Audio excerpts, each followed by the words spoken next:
శ్రీవారి కారం, శ్రీవారిని ప్రేమించే వారి కోసం. శ్రీవారి spices, chilli, turmeric, coriander powder. శ్రీవారి కారం, శ్రీవారిని ప్రేమించే వారి కోసం.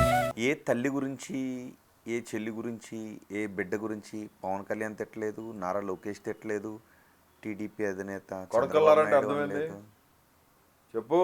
కొడకల్లారంటే అర్థమైందయ్యా? ఎవరిని తిట్టారు? ఎవరినన్నాడు తెలీదా నీకు? ఎలక్ట్రానిక్ మీడియాలో ఎవరిని తిట్టారు? ప్రతి వైసీపీ కొడుకు అని చెప్పి మాట్లాడారు. వైసీపీలో రౌడీజం చేస్తున్న వాళ్ళ గురించి అని అన్నారు. మొత్తం వైసీపీ కొడుకులందరికీ అని మాట్లాడారు. నేను ఎక్స్పెక్ట్ చేయలేను ఆ మాట మాట్లాడతారని. మాట్లాడాడు. వాళ్ళు మాట్లాడితే చెల్లింది, వాళ్ళ ప్రభుత్వం వచ్చింది, చిత్రహింసలు పెట్టారు. సంపలేదు రోహిత్ నన్ను, అంతే. అది ఏం జరిగింది? ఏం జరిగేది రోహిత్? ఏం నీకు తెలీదా? మీడియాలో లేవా నువ్వు? సీనియర్ జర్నలిస్టే కదా. నేను జైలుకు also one of the reputed journalist in Andhra Pradesh. నిజంగా థర్డ్ డిగ్రీ చేశారు మీ పైన. ఏం మాట్లాడుతున్నావు? థర్డ్ డిగ్రీ కాదు, కిటికీ దగ్గర అనంతపురం పోలీస్ స్టేషన్లో సిఐ సాయినాథ్ సమక్షంలో చేపించాడు. సాయినాథ్ చౌదరి ఒక దళితున్నాయన నన్ను నా మీద ఇచ్చాడు. ఇన్వెస్టిగేషన్ ఆఫీసర్ అతనే. మొత్తం కేసులు మొత్తం అంతా ఆయన చూశాడు. కూడుపెట్ల కర్నూలులో కస్టడీకి తీసుకుపోయేటప్పుడు నోటీసులు సర్వ్ చేయాలా. సెంట్రల్ జైల్లో ఒక పెద్ద మనిషి ఉన్నాడు, అంతా తానే నడిపిస్తూ ఉంటాడు సెంట్రల్ జైల్ని. సూపరింటెండెంట్ ఏముండదు, డిప్యూటీ సూపరింటెండెంట్ ఏముండదు. ఆయన పేరు దుర్గా రమేష్. ఆయనకు కావాల్సిన వాళ్ళన్నీ, ఆయనకు కావాల్సిన లోపల ఖైదీలకు అన్నీ పోతూ ఉంటాయి లోపలికి. కస్టడీకి నోటీసులు ఇచ్చి పంపించాలనే ఒక గెస్టెడ్ ఆఫీసర్గా ఉన్న అతనికి తెలీదా? నోటీసులు ఇవ్వకుండా ఆల్ ఆఫ్ సడన్గా పోలీసులు వచ్చారు, నన్ను బయటికి తోశారు. ఆ వీడియోస్ ఆ రోజు జైల్ కెమెరాస్ తీపిస్తాం. ఖచ్చితంగా అఫిడవిట్ వేస్తున్నాం, పిటిషను ఎస్సీ కమిషన్లో వేస్తున్నాను, సుప్రీంకోర్టులో ఇచ్చున్నాము, ప్లస్ ఎన్హెచ్ఆర్సీలో కూడా ఇచ్చున్నాము. నా అడ్వకేట్స్కి నోటీసులు ఇవ్వలా, నన్ను కస్టడీకి తీసుకుపోతున్నట్టు, without any intimation to my family members, to my legal counsel. వాళ్ళు నన్ను తీసుకుపోయి బయట నుంచి చేతులు కఫ్ చేసి చేతులు ఇట్లా పెట్టి ఏలాడు తీసుకుంటా 14 గంటలు. ఇట్లా ఎక్కడ? రాజమండ్రి సెంట్రల్ జైలు నుంచి కర్నూలు 3 పోలీస్ స్టేషన్ దాకా. మనిషిని కదా, వెహికల్లో ఇలా తుఫాన్ కార్లో వెనకాల ఒక రాడ్ ఉంటుంది, వెనకాల సీట్లో కూర్చోబెట్టి 2 చేతులకి ఇట్లా కఫ్ చేసి ఆ రాడ్ మధ్య పైకి పెట్టి తాళం వేసేసండి. ఇంతే ఇక నా 14.5 hours ఇంతే. అది అది అది ఏ విధమైన భారత రాజ్యాంగంలో ఉంది ఆ రకంగా హింసించమని? కర్నూలు తీసుకుపోయినారు. ఒక దిమ్మ ఉంటుంది, ఆ దిమ్మ కూర్చోబెట్టి 2 కాళ్ళు చీల్చేసి 2 చేతులు పైకి లాగి వెనకాల నుంచి కొడుతుంటే పిడిగుద్దులు ఎట్లా ఉంటుంది జైల్లో లోపల. జగన్మోహన్ రెడ్డి గారి ప్రభుత్వంలో ప్రతి సెల్లో కెమెరాస్, ఆల్ ఓవర్ పోలీస్ స్టేషన్లో 6-7 కెమెరాస్ పెడతాం జరిగింది. ఆ రోజు కెమెరాస్ పనిచేసినాయి. నేను ఒక టీ అడిగితే కానిస్టేబుల్ చెప్పిన మాట, బాబు మీది డైరెక్ట్గా డీజీపీ లోకేష్, పవన్ కళ్యాణ్ గారు వాచ్ చేస్తున్నారు,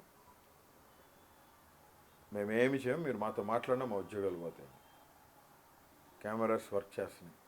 సుప్రీంకోర్టుకి చెప్తే మేము అదే అఫిడవిట్లో ఒక్కటే అడిగారు సుప్రీంకోర్టు. ఆల్ ఇండియా మెడికల్ సైన్సెస్లో బీబీ నగర్లో నేను ఎమ్మెల్సీ చేయించుకున్న రిపోర్టు, ఆ కస్టడీ కర్నూలుకి తీసుకెళ్ళినప్పుడు నన్ను ఏ విధంగా తీసుకెళ్లారో, ఆ టోల్ గేట్స్ దగ్గర అన్ని టోల్ గేట్స్ కెమెరా ప్రూఫ్స్. ఆయన పోలీస్ స్టేషన్లో 3 రోజులు నన్ను కొట్టింది. ఏ పోలీస్ స్టేషన్లో? 3 పోలీస్ స్టేషన్, సిఐ శేషయ్య. ఏ ఏరియా? కర్నూలు. జడ్జి దగ్గరికి తీసుకుపోయి మ్యాజిస్ట్రేట్ ముందు కస్టడీ అయిపోయిందని సబ్మిట్ చేసి తీసుకొచ్చి మళ్ళీ స్నానం చేయడానికి పోలీస్ స్టేషన్ తీసుకొచ్చారు. తీసుకురాకూడదు అలాగా. ఎట్లా తీసుకొస్తారు పోలీస్ స్టేషన్కి? వన్స్ మ్యాజిస్ట్రేట్ ముందు ప్రొడ్యూస్ చేసిన తర్వాత, తీసుకొచ్చిన తర్వాత మళ్ళీ చేసి మళ్ళీ 3rd డిగ్రీ ఇచ్చి 12ంటికి నైట్ బయలుదేరి మళ్ళీ పడిపోయానని కళ్ళు తిరిగి 2 కాళ్ళు చీల్చేశారు. 3వ రోజు పొద్దున్నే ఒక లేడీ కానిస్టేబుల్ని పిలిపించి ప్రతిసారి ఆయన వీడియో తీసి పైకి పంపించాలి, లోకేష్ గారికి, పవన్ కళ్యాణ్ గారికి పంపించాలి, పోలీస్ డిపార్ట్మెంట్ హైర్ అఫీషియల్స్ అడిగారని చెప్పి ఆయన అడిగి మొత్తం అఫిడవిట్ రికార్డ్ చేసాం. స్టేట్మెంట్ రికార్డ్ చేసింది కోర్టు, సుప్రీంకోర్టు స్టేట్మెంట్ రికార్డ్ చేసింది. ఒక అమ్మాయి వచ్చింది, లేడీ కానిస్టేబుల్, అమ్మాయి పేరు చెప్పను, 2 కాళ్ళు చీల్ చేసి చేతులు 2 పైకి లాగి కొట్టేటప్పుడు నా రైట్ సైడ్ టెస్టిస్ మీద అమ్మాయి బూట్తో తన్నిచ్చారు.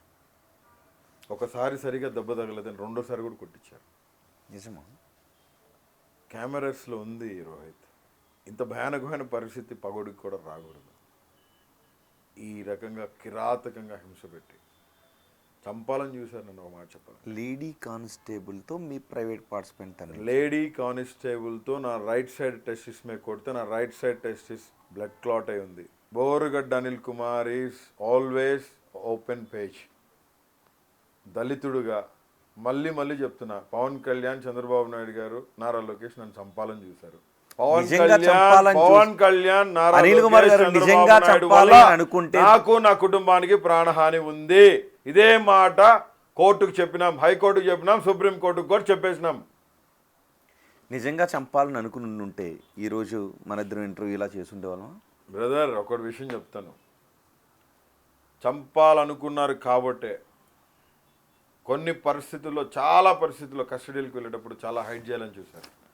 కానీ నా లీగల్ కౌన్సిల్ కానీ, నా టీమ్స్ కానీ, జగన్మోహన్ రెడ్డి గారు కానీ ఎక్కడ నన్ను వదిలిపెట్టల. ఎక్కడికక్కడ మీడియా సపోర్ట్, ఎక్కడికక్కడ వైఎస్ఆర్సీపీ కార్యకర్తలు, ఎక్కడికక్కడ లీగల్ కౌన్సిల్స్ వెంబడించి. మీకు ఒక విషయం చెప్పాలి, కస్టడీకి తీసుకుపోయేటప్పుడు మా వాళ్ళు వెనకాల కారులో వస్తున్నారని చెప్పి ఒక టోల్ ప్లాజా దగ్గర మా వాళ్ళని కారు ఆపేసి పోలీసులు సిసిఎస్ నుంచి వచ్చి వాళ్ళని తాడేపల్లి తీసుకుపోయి 3 రోజులు వాళ్ళని పోలీస్ స్టేషన్లో పెట్టి డార్క్ రూమ్లో పడేసి కార్ సీజ్ చేశారు. అసలు ఇప్పటికీ కార్ సీజ్ అయ్యే ఉంది. నా లీగల్ టీంని, లీగల్ ఆయన వెళ్ళిపోయినారు, నా పిఏ, నా సపోర్టర్స్ ఇద్దరిని, మొత్తం 3 తీసుకుపోయి లోపలేస్తున్నారు. అంటే రూల్ ఆఫ్ లా అనేది ఏపీలో బ్రేక్ అయిపోయింది. వాళ్ళు కావాల్సింది ఏంటంటే వాళ్ళు ఏంటో చూపించదలుచుకున్నారు, వాళ్ళు ఏంటో చూపించేశారు. అనిల్ గారు, కేవలం అనిల్ కుమార్కి మాత్రమే చట్టంలా పనిచేయాలి, మిగతా వాళ్ళందరికీ చట్టం నా దగ్గర డబ్బు లేదు, రాజ్యానికి ఇష్టంలా పనిచేయాలి. నా దగ్గర 100 కోట్ల డబ్బు లేదు సెటిల్ చేసుకుంటానికి. నేనేమి అప్పర్ క్యాస్ట్ పర్సన్ని కాదు. నాకు వెనకాల నాయుడు, కమ్మారెడ్డి అనే తోకలు లేవు. కమ్మారెడ్డి అని ఉన్న వాళ్ళని ఎవరిని అరెస్ట్ చేయలేదా? వల్లభనేని వంశీని అరెస్ట్ చేయలేదా? బోరుగడ్డ అనిల్ కుమార్ అని తిప్పినట్టు తిప్పారు ఎవరన్నా? ఆల్మోస్ట్ 15,000 కిలోమీటర్ల పైన బోరుగడ్డ అనిల్ కుమార్ని శ్రీకాకుళం నుంచి అనంతపురం దాకా తిప్పారు. నువ్వు ఇందాక నుంచి వెనకేసుకొస్తున్న సో కాల్డ్ పర్సనాలిటీస్ని శ్రీకాకుళం నుంచి అనంతపురం దాకా నన్ను తిప్పినట్టు తిప్పారా? నన్ను కొట్టినట్టు కొట్టారా? నాకు ఇచ్చినట్టు 3rd డిగ్రీ ఇచ్చారా? మరి రఘురామకృష్ణరాజు ఇదే మాటల ఆ ప్రభుత్వ హయాంలో రఘురామకృష్ణరాజు చెప్పారు, నా కాళ్ళు వాచిపోని మొర్రో, ఎర్రగా అయిపోని మొర్రో, నన్ను చంపాలని చూశారు కుర్రో అంటూ ఆయన కోర్టుకి వెళ్ళారు. కనీసం హాస్పిటల్కి నన్ను వెళ్ళనవలేదు అన్నారు. ఆయన చెప్పిన మాటల్ని ఇప్పుడు మీరు చెబుతున్న మాటలతో పోల్చుకుంటే రఘురామకృష్ణరాజు అప్పుడు కొట్టారు అని మీరు ఇప్పుడు నమ్ముతున్నారా? నాకు అసలు ఆ విషయం తెలియదు. రెండో విషయం ఏంటంటే ఆయన పరిస్థితి వేరు. ఆయన ఎంపీ. ఆయన అప్పుడు 1 డే 2 డేస్లో వెళ్ళిపోయారు కదా. ఆయన ఇప్పటికీ నడుస్తుంది, నన్ను సునీల్ చంపాలని చూశాడు, నాకు 3rd డిగ్రీ చూపించారు అని రఘురామకృష్ణరాజు అని అదే అంటుంటా. అప్పుడు వైసీపీ ప్రభుత్వం మాకు టార్చర్ చూపించింది, మరో కనీసం కొంతమంది వచ్చి వేరే చోట్ల దాక్కునేవారు, మమ్మల్ని అక్రమ కేసులు పెడుతున్నారు అని. ఇప్పుడు బోరుగడ్డ అనిల్ కుమార్ ఇదే మాట అంటున్నారు. ఇప్పుడు ఏదైనా సరే నేను సపోర్ట్ చేయట్లేదు, అప్పుడు వాళ్ళని సపోర్ట్ చేయట్లేదు, వీళ్ళని సపోర్ట్ చేయట్లేదు. ఇప్పుడు నా పరిస్థితి చాలా భయానకం. ఇప్పుడు పెట్ల ఆ రోజు అక్కడ కస్టడీ వెళ్ళినప్పుడు డే 1 నుంచి లాస్ట్ మినిట్ వరకు మొత్తం అన్నీ కూడా కెమెరాస్ అడిగినాం. అక్కడ కూడా అనంతపురం ప్రతి కేసు ఛాలెంజ్ చేసినాం. ప్రతి కేసుని ఎస్సీ కమిషన్లో ఛాలెంజ్ చేసినాం, జాతీయ ఎస్సీ కమిషన్లో. ప్రతి కేసుకి స్టేట్మెంట్ రికార్డ్ చేశాను జాతీయ ఎస్సీ కమిషన్లో. ఎన్హెచ్ఆర్సీలో కంప్లైంట్ వేసినాం. సుప్రీంకోర్టులో పిటిషన్స్ అన్నీ పెండింగ్లో ఉన్నాయి. ఖచ్చితంగా న్యాయ పోరాటం చేస్తాం, ఖచ్చితంగా ఫైట్ చేస్తాం. ఫుటేజ్ ఉందా? అది ఫుటేజ్, ఏ ఫుటేజ్? మీరు జైల్లో మీకు 3rd డిగ్రీ చేసినప్పుడు జైల్లో కెమెరాస్ అంటే కెమెరాస్ అనేవి గవర్నమెంట్ దగ్గర గవర్నమెంట్ మీరు కోర్టుకి వెళ్ళి ఫుటేజ్ తీసుకోమని అడిగారా? కోర్టు అడిగింది కదా. కోర్టు ఏమడిగింది? సీల్ కవర్ రిపోర్ట్లో ఇవ్వమని అడిగింది.